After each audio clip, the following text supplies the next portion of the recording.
Hey guys, welcome back to the Ham and Brake Shop. We're going to start this episode off with a little adventure. We're going to head on down to Nashville to pick up a hydraulic flat tapper cam for the Bandit tribute project.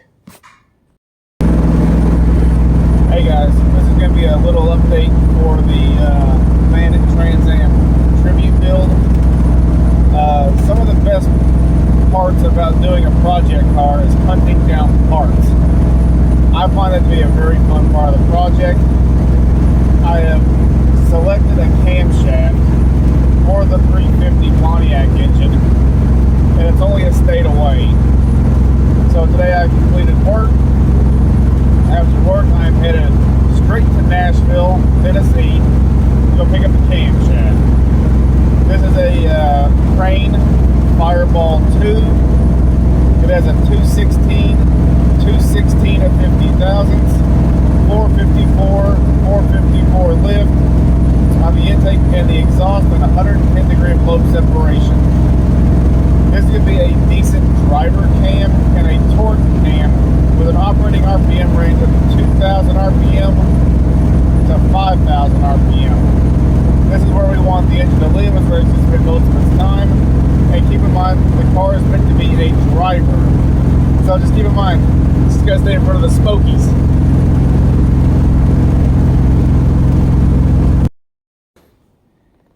Here it is. This is the Crane Fireball. Look at this vintage packaging. This thing has seen some years. The story of this is, the gentleman bought it to put in his Tempest project. Whatever happened, A, B, and C happened, whatever. Never installed it. Sat it on the shelf since 1982. As you all know, the issues with the hydraulic flat tapper cams of today is they're a little iffy. You know, they're not breaking in very good, or they're wiping off their lobes, whatever it is. But it does come with all the lifters and a flat tapped cam. I was able to inspect the cam when I got down there. The guy was right. Completely unused. The lifters, unused, completely unused. They still have a little bit of beveling on it. You can actually kind of see it, where it has a little bit of a dome on the bottom where they don't sit flat. So they're dead perfect. These are completely and utterly unused lifters.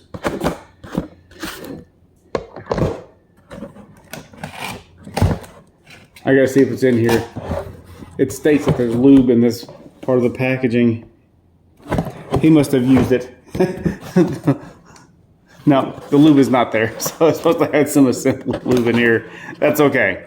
Assembly lube is cheap. So we'll get some assembly lube when we install this guy. Anyway, worth the drive. For me in upper Kentucky, this was only like 2 hours and 40 minutes to get down there. Wasn't too bad. I was there for maybe 20 minutes inspecting the cam, negotiated the price, what have you, turned around, headed back home. I was sleep in my own bed by 12:30. That's not so bad for a Friday night. And that's one of the things about the fun parts about doing some of these project cars. Little adventures you get to have along the way. This was, my wife did not want to go with me on this one, so I went by myself. Not a big deal. Yeah, it was great. Do it again in a heartbeat.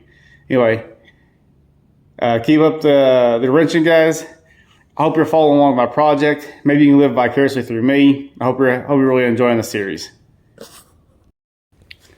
going to go along with an update here.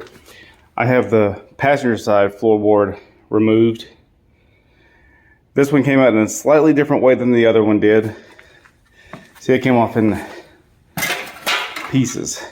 Of course, if you go back and watch some of the other videos of this car being stored on, you see that the passenger side floorboard was in the worst shape other than the driver's side. I went ahead and vacuumed out all the loose stuff.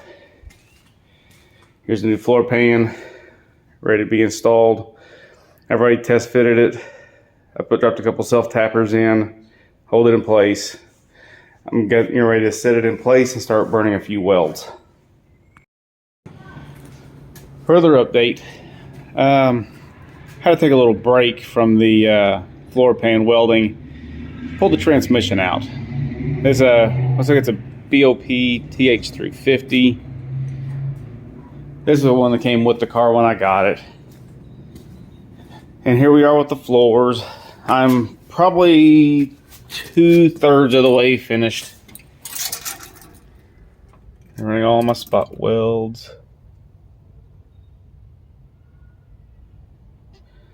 Still got a lot of welding to go, but this is where we're at.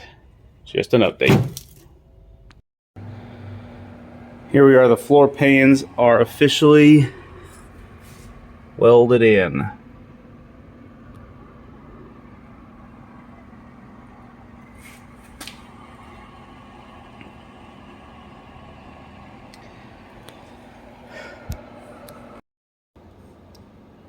All right, let's review where we are with this project. This is officially the first weekend of February. My goal is to have this Trans Am finished on the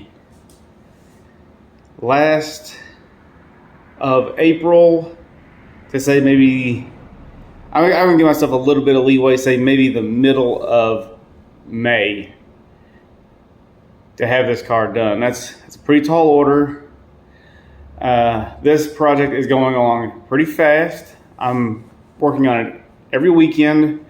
Unfortunately, I'm a weekend warrior on this. I have a day job. I don't really have time to take off to do it professionally. So I am doing it in my spare time. Through the week, I am going to work, I'm going to the gym, and I'm doing my family stuff. So the weekend are my days.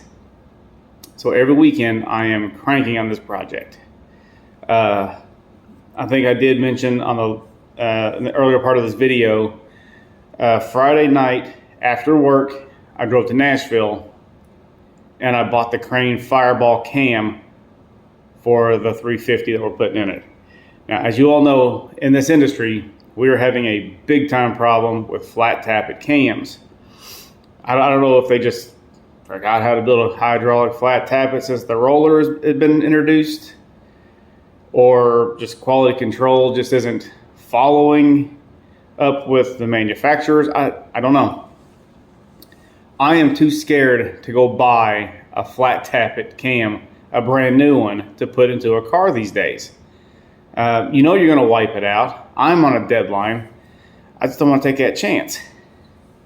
That's why the gentleman was selling this Crane Fireball from the 1980s.